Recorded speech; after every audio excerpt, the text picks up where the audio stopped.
여러분 안녕하십니까? 광주 MBC 뉴스데스크 시작합니다.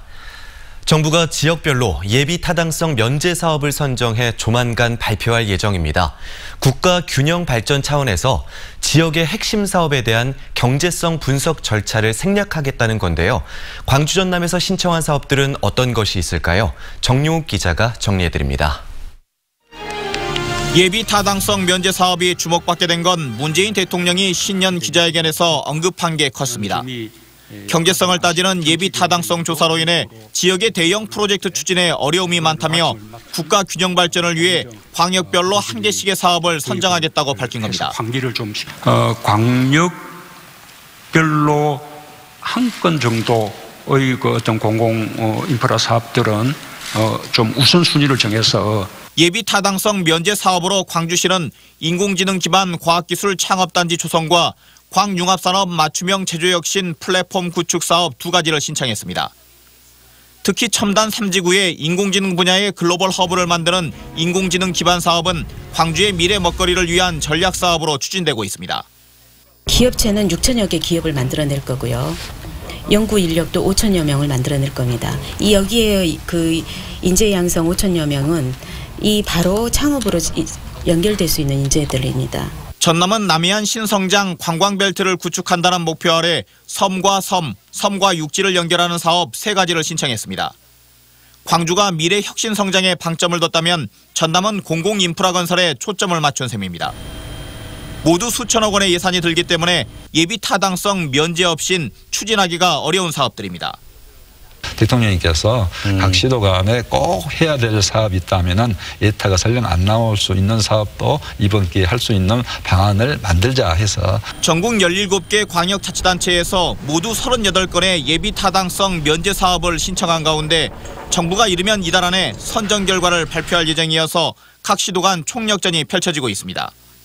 MBC 뉴스 정용욱입니다. 경북 예천군 의회 의원의 가이드 폭행으로 의원 해외 연수에 대한 논란이 이어지는 가운데 광주 광산구 의회 의장이 해외 연수 과잉 의전 논란에 휩싸였습니다.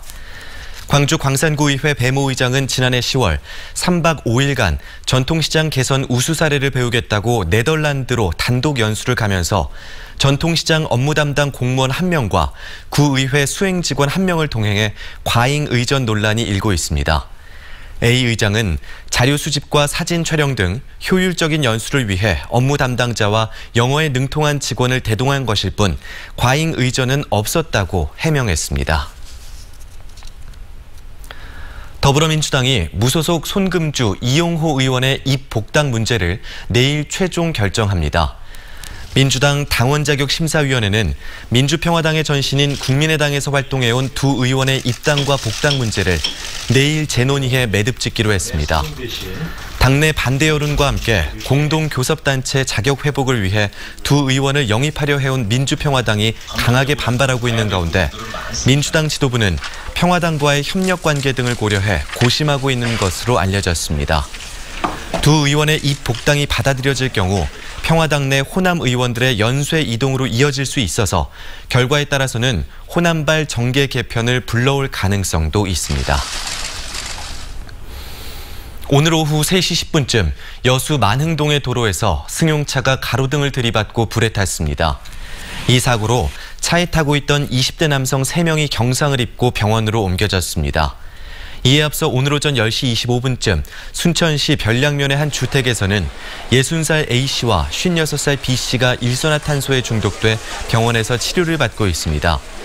경찰은 아궁이에서 폐자재를 태우다가 일산화탄소가 방 안으로 들어와 사고가 난 것으로 보고 있습니다. 경남 통영 어선 사고 사망자들의 시신이 유족들에게 인계됐습니다. 해경은 전남 여수 지역의 병원에 안치됐던 무적호 선장 57살 최모 씨 등 사망자 3명의 시신을 오늘 유족들에게 인계해 각자 연고가 있는 여수와 완도, 경기 김포 등지에서 장례를 치르도록 했습니다. 최 씨 등은 전날 사고 현장에서 의식불명의 채로 발견돼 긴급 이송됐지만 숨졌습니다.